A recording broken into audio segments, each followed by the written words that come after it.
talking about valuations, Rex, let's move over to you and specifically about value creation strategy. I know you help companies to get the most and improve their operations.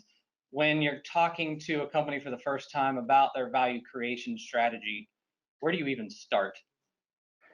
Well, first of all, let's start with an understanding that creating value isn't only good for the seller, it's good for the buyers as well. And Patrick, I'll give you a quick opportunity to chime in on that, but I think you said you'd prefer buying a more well-run company for a higher value. Isn't that right? Yeah, totally. We've done fixer-uppers and we've done well-run companies, and there's probably advantages to both, but in terms of what we could do with any sort of velocity and what has the best outcome, it's almost always a well-run company.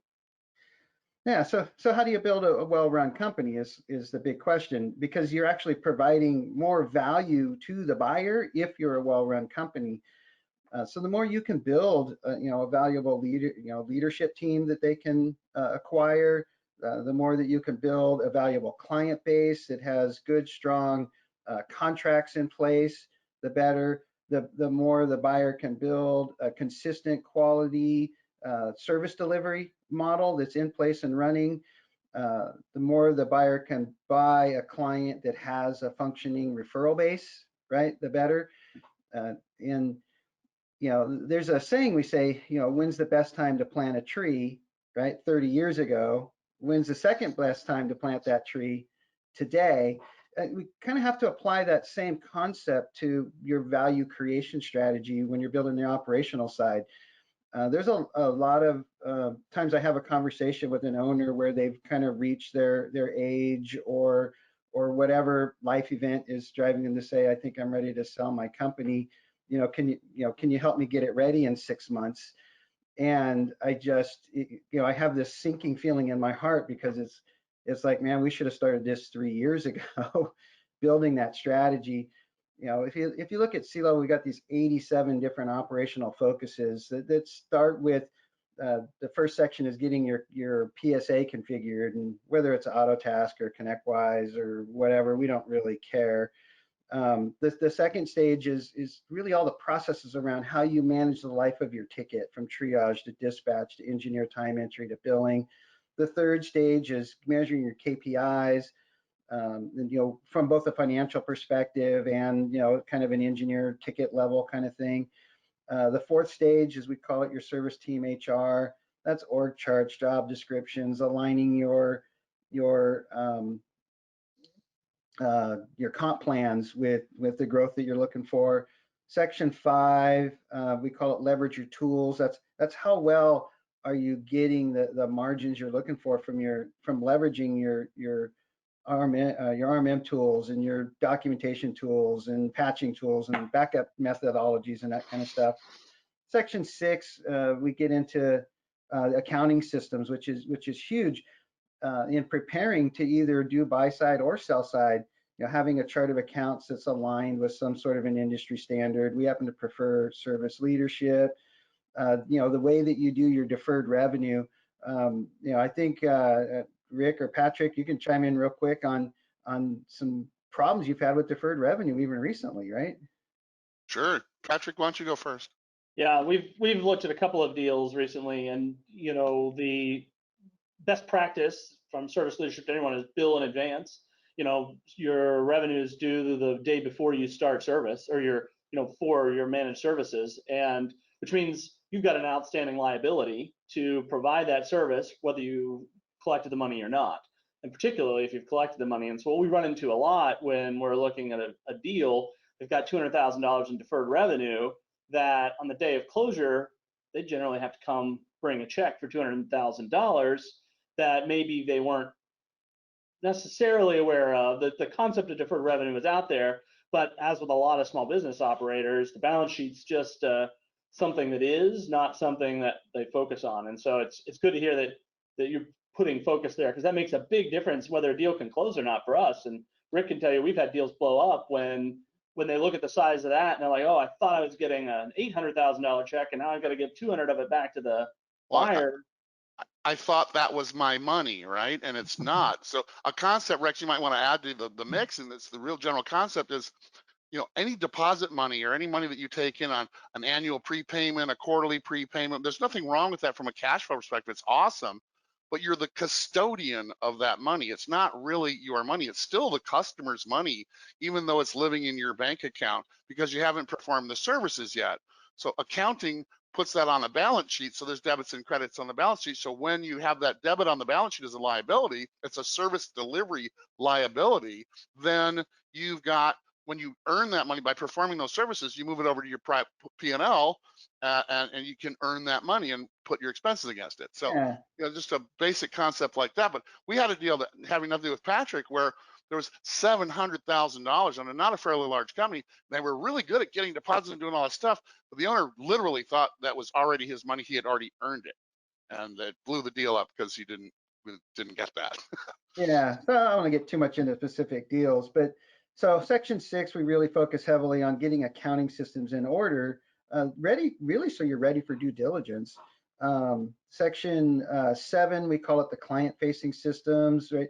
This is all about client onboarding and the way you do your quarterly business reviews, the way you do project management, that kind of stuff. Section 8 is what we call get ready to grow.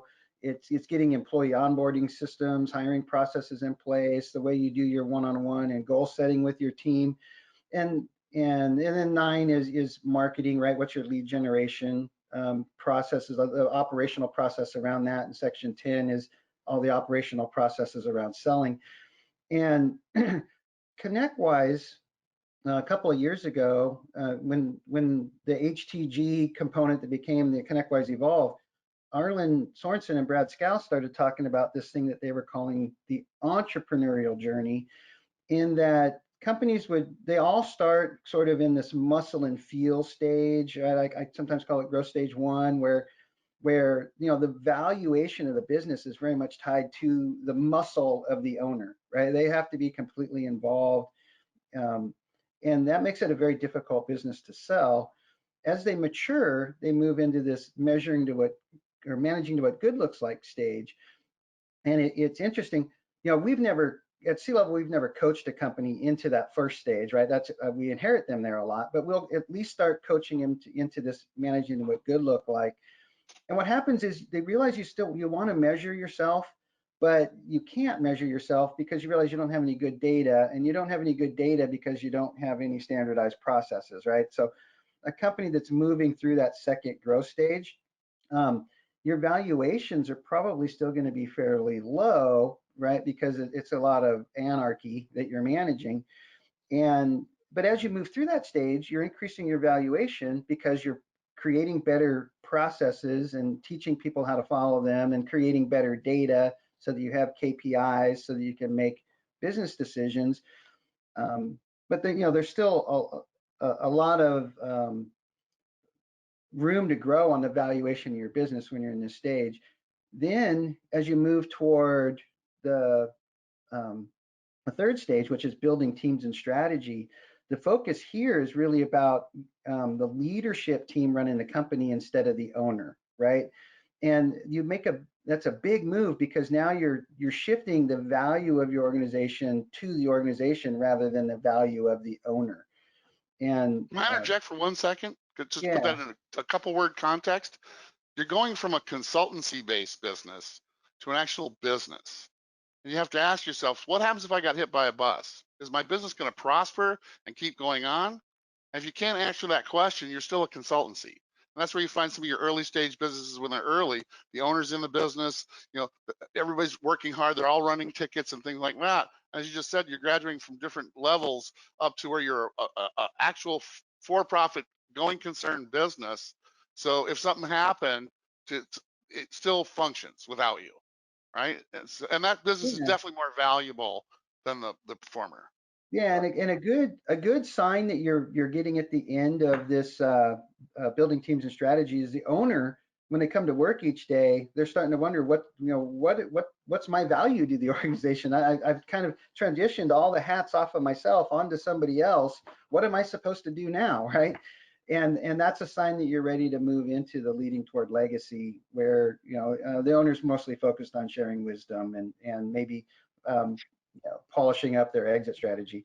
But what we've done at C-level is we've applied that entrepreneurial journey, those 4 growth stages, to what we call the operational journey, where we're evaluating where our clients are in each of those 87 different operational focuses, and what do we need to do to operationally move the company to operating in the next growth stage. And we found you really can't jump stages. You can't move like the way you do dispatch from engineers self-dispatching to a fully functioning team and pod dispatch model, right? You just can't make that jump. You have to live in each stage for a year or two and get to know it, and before you even develop a conscious incompetence, right? You start off with the unconscious incompetence. You don't even know stuff you don't know.